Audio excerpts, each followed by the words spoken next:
desperate people, they can think of the worst things to do. No? So, oo, naisip ko yan na hindi talaga titigil hanggang hindi ako makulong or mamatay.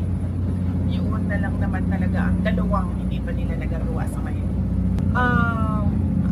Sa palagay ko wala.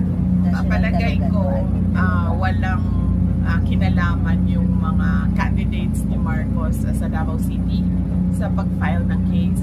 This is purely Philippine National Police at CIDG.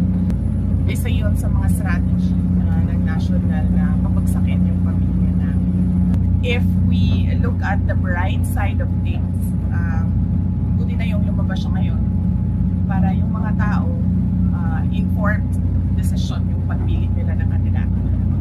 I mean, kung meron man ako sasabihin sa kanya, ang problema kasi si Claire Castro lang din kasi ang sasagot sa akin eh. Hindi rin naman ng Pangulo yung sasagot. Pero kung meron akong gustong sabihin sa administrasyon ay hindi nila mababawi yung kakulangan o kawalan nila ng proyekto, ng programa at ng mga plano para sa kaunlaran ng ating bayan. Hindi nila mababawi yon by attacking their political enemies.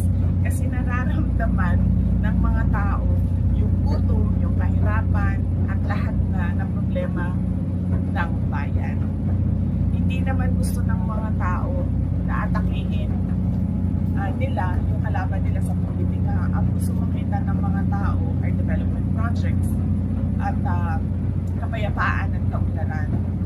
So kahit anong atake nila sa amin, hindi pa rin mabango yung administrasyon at hindi pa rin makikita yung sinasabi nilang bagong Pilipinas kasi hindi siya nararamdaman at